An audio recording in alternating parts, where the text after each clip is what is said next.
Good morning. Alas 5 ko nagmata sa kadlawon. Tapos nagkapi-kapi karon unsa ng orasa. 5 hapit na alas 6. Namukaw na pug ko karon. Niander akong insomnia. Ginoo ko. Nakatug naman unta ko na nakamata ko alas 12. Wala na dayong katulog og bali. Tapos mga nakatagpilaw ko. Nanintingog man pod ang alarm atong akong apong high school. Sus pagtanaw na ko, alas 5 na. Imbes wala may ila unta matulog. Lisod po kayo mahinayak pagtulog. Kay adlang Lunes ra pa karon. Kining mga apo nako, kining duha ka boys. Pag walay klase, labaw na tong Friday. Walay klase. So Friday, Saturday, Sunday, tulo ka adlaw, ganahan na sila, dili na ganahan mo balik sa school. Mingon na dayon na masking Lunes, mingon na dayon na nga walay klase sila. Ganahan sila ba?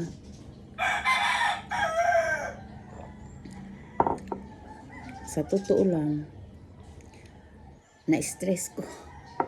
Na-stress ko sa kuwang TV ba kay sige ram kog saad-saad atong mag-ayo nga tiksan ko na wa pa man ikakuan na ron kaadlaw sa duha. Pag di pagid mahatod karong adlaw Lunes magtulo na stress ko ba kay kanang prangkahan unta ko na maayo pa ba to o dili. Picture tube ang daot ba na pag picture tube ang daot na labaw ng imuhang TV dili na katong burag barko kanang bag-o karon kanang flat screen na-stress ko. Na-stress po ko sa istorya sa kong anak nga. Katong sa Manila nga. Gipabarangay daw siya kay Saba daw siya. Kana ganing mo sulod. Sulod akong anak sa gate. Na ang pag-gate ba dito sa Manila wa man ko kakita na uli naman. Kana bang siguro mabundak niya ang gate na kasabaan siya sa tiguang na akong anak na may anxiety. Ang baba pod baga putak-putak pod. Ingon ko sa iya magpaubos ka kay tiguang naman na irritable. Ang reason pod sa kong anak kay bura daw correct daw mga istorya ang tiguang bura daw o wala siya nagrinta pod nga pareha ra daw sila rinter. So giingnan ko niya pastilan kita nga mama no pag siya problema sa tong anak ba na apektuhan ta nga ako pod lain pod ko ako siyang gitambagan nga magpaubos ka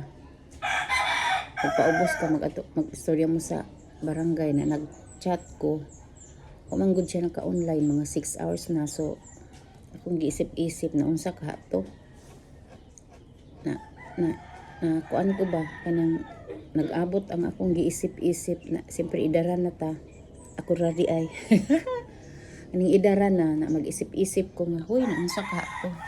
Hindi pod ako ang anak kay di pod magpa-utang og istorya. Ingon man siya nga paglagot mo kumakay kada abot daw niya mingon daw siya ikaw na naman karang mutingog ang gate ba. Na syempre pag ngon siya nagrenta pod baya ko no ana siya.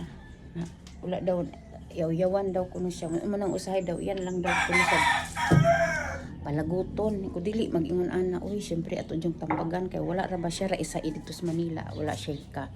Ako ana di para ba gito masking ibutang taog nana siya sa tama nga edad pero lahi na mga bata karon kay kulang pag sa kabot ng hayag na sus ang banyo among banyo wa pag tinising siga ang suga. Ay Ginoo ko good morning kanang inana ko kanang ganawa akong eyebag sa nagko dayon so kailangan nako kanang nagkaedad na kay kailangan nato isitil ang mga anak oy ang oras mag alas 6 na itanggal naman imong muskit isa ka buok pa kung apo nga nangatulog duha. Kinjan Sedi bangon na mo bangon na kay alas 6 na maglisod tag agi ang pirtahan kay naay arinola kung abrihon.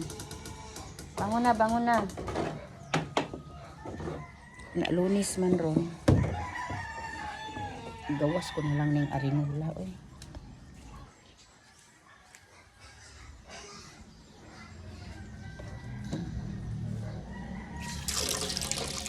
Nagpundo ko tag tubig. Gaarinula ko guys kay ini akong duha ka boys pag mangihi. Pag pagawaso nimo didto, hadlok na, taslakan kaayo. Manang nara diri ang arinola. Na kung diri pud sa mo ang CR. Na makita mi sa to ang CR nga pertahan pa. Hadlok pud siya inig open. Mag-ihay na sila og kanang lula kuyogi ko asa pang biskwit nila. Mag-andam naman no ko daan sa ilahang balon. Tapos lutuan na lang nako sila og pansit canton. Mag-init kog tubig para sa pansit canton.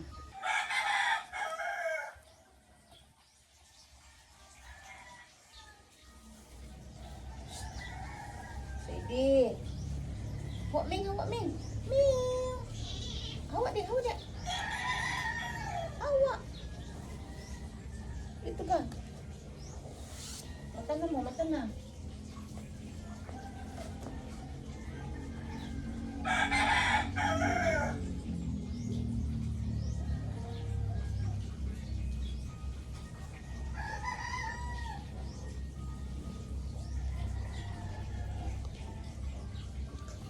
Ang hipos kong musket.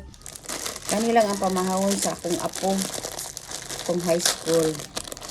Sini, isa sila. Si Don Carlo na second, tanon lang iyaha. Napaman ko'y sobrang sabaw sa manok. Pinito na. Kinibalon nila sa school. Isa-isa sila. Dili na ko kuan kay inigawas sa eskwelahan. Mangayo pa manggod na sila. Bye!